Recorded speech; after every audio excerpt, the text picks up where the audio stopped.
So for the last couple of months, thinking about the next BBC that I would do, I was thinking of talking about boredom. And Venerable Gyatso beat me to it a couple of weeks ago. But I thought his way of talking about it was kind of very humorous and kind of direct and confrontational, like, embrace boredom, make it your friend. So I thought I could still talk about it, but mine will be more analytical, probably very boring. Um,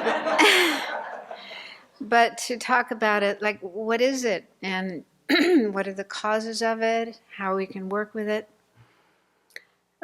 So I was wondering if it's a mental factor, and it's not on the list of 51 mental factors that we normally study. And I looked in this book, this big book, that's part of the series of Science and Philosophy in the Indian Buddhist Classics. One of those books is all about the mind. And the authors looked into various sutras and other scriptures and pulled out a whole lot of other mental factors that we don't normally study. But I didn't find boredom in there. There was one called discontent, which was mentioned in the Satipatthana Sutra. So that could be boredom, but maybe not always. So anyway, boredom isn't mentioned. But that doesn't mean it's not a mental factor, because those lists of mental factors don't cover all that there are. So I still think it's a mental factor, and I think it's probably an afflictive one because it disturbs the mind when it's there. Our mind isn't peaceful and happy and calm, but it's restless. And it can happen while we're in retreat.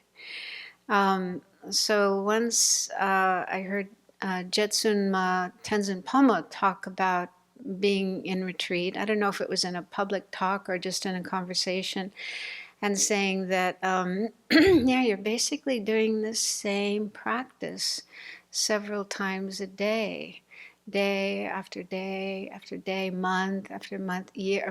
12 years for her. And it kind of, changed my view of long-term retreat. I used to have these romantic notions of, wow, being in a cave, meditating, that must be so cool.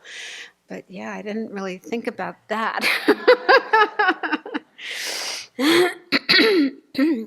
And the other day I was reading, and there's a new version of the Nyungne practice from the FPMT, and in one of the appendices it has a little story about Gelongma Palmo, Bhikshuni Lakshmi, who's the first lineage Lama of the Nyungne practice. And Lama Zopa Rinpoche's talking about her life, and she was a fully ordained nun living in a monastery, and then she got leprosy. And it sounded like they just took her out to some remote place and left her there all by herself. And so she was pretty upset about that. But then she had a dream in which she saw King Indrabhuti, who I think is one of the disciples of the Buddha in the Vajrayana tradition. And he told her that if she practiced Chenrezig, then she would attain realizations. So then she started reciting Om Mani Padme Hum continuously, day and night. After some time, however, she got bored with the practice and her mind became depressed. Unfamiliar? But fortunately, then she had another dream in which Manjushri advised her to go to a particular place and continue practicing there. And she followed his advice, and it sounds like she had some celestial beings appearing and supporting her. And that time she was successful. That she was doing the Nyungne practice continuously, and recovered from leprosy and attained realizations. So that shows that even if you do get a bad case of boredom in your practice, if you don't give up and run away, but you keep going, then you too can attain realizations.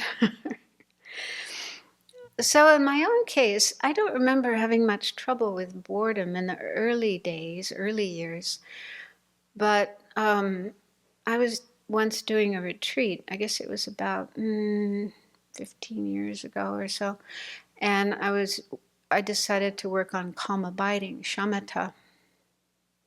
And I had done lots of retreats before, but usually like lamrim meditation, where you got a lot of things to think about, or a deity practice where you're doing visualization, reciting mantra. So you got a lot to keep your mind busy.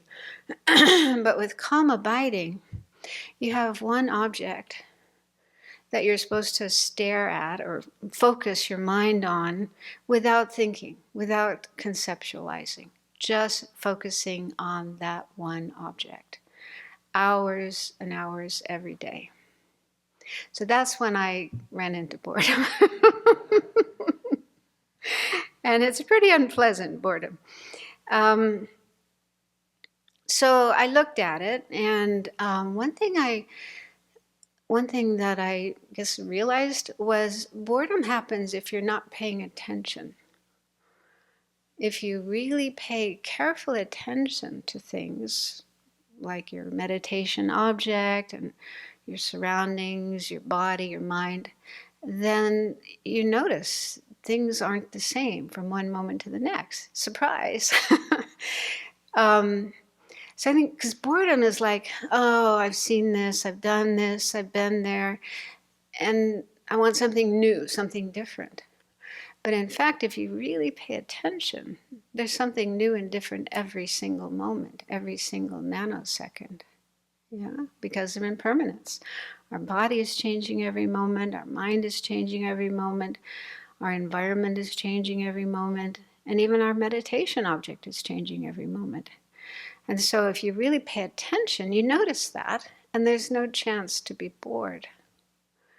So I found that helpful, and that worked for me to, when I noticed boredom creeping in, I would just crank up my attention, just really pay careful attention to what was happening, and then nothing to be bored about.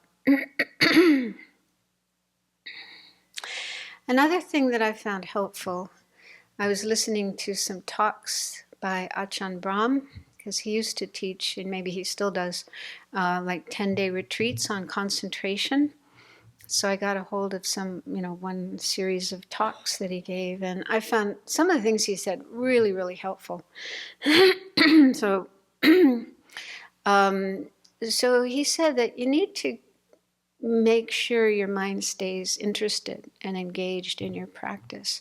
Because he said when he was in Thailand, there was another Western monk who was there, and their practice was mainly focusing on the breathing. And this one monk didn't like that practice. He didn't like focusing on the breath. And it sounds like he didn't try to deal with that and work with that. So his aversion just built up more and more and more. And eventually he left altogether, which was quite sad. And also Ajahn Brahm said before he was a monk, he spent some time teaching little kids. I don't know what age kids, but maybe older kids, because he studied physics, and then he was teaching that in a school. And he says you have to make the lessons interesting. When you're teaching kids, you got to make sure that they're engaged and interested. And then he said it's the same with your practice, with your mind. You have to make sure your mind stays interested in your practice and in your object. Otherwise, it's going to get bored. So I found that really helpful too. So I worked with my object and changed my attitude about it so that I saw it as something interesting and beautiful and meaningful. And even my friend, I even developed this thought that this object is my friend. It's going to help me gain calm abiding and all the good results of calm abiding. And that really helped. I even got to where I was, oh boy, I get to sit down and be with my friend again. So that's something else that can really help with boredom. If you're noticing that happening, find ways of re-engaging, because we usually start off with a lot of joy and enthusiasm and energy, but after a while it kind of declines. And so, it can be helpful to go back to our our original motivation and enthusiasm and renew that, refresh that, or find other ways, to keep ourselves enthusiastic and engaged in our practice. Bodhicitta, for example, precious human life, impermanence in death. And then I think it's also helpful to look at boredom itself and what is going on with that state of mind. I mean, I think it's mainly attachment, craving, wanting good feelings, good experiences, and it's not happening right now, right here. So where else can I go? What else can I get? Something new, something exciting, something to give me a good feeling. And also aversion. I think there's aversion there. It's like, I don't like this object or this person or this place or the food or the schedule or whatever it is we feel bored about. It's like a kind of aversion. So one or both of those poisonous attitudes, toxic attitudes, could be there behind or beneath the boredom. And so if you notice that, then we have plenty of antidotes. We know lots of antidotes we can use to work on those. And if you start doing that, then you probably won't be bored anymore because you've got something to do, something interesting to do. And yeah, that will really help to reduce the likelihood of boredom if you can get rid of those underlying attitudes.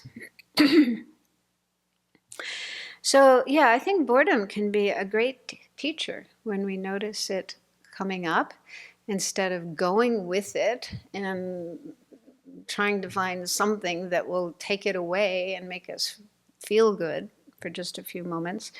Instead of doing that, to look at it, to investigate it, what's going on here, and look for solutions.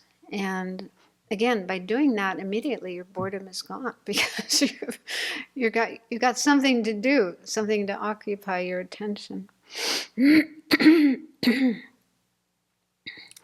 Yeah, so these are just some of the things that I've found in my practice and my experience. And yeah, it doesn't just happen during retreat, it can happen anytime. So just in our normal daily life here at the Abbey, we might feel bored with the place, with the people, with the food, or during a teaching, oh, that again, I heard that so many times. And it's probably not true. I mean, if you really investigate, things are never the same, never exactly the same as before. So again, if you really focus, really pay attention, you'll discover, no, there is something new here, even if it's not out there, but it's in here. So it really gives us a chance to look at our mind, learn more about ourselves in our practice. So boredom is interesting. It's exciting.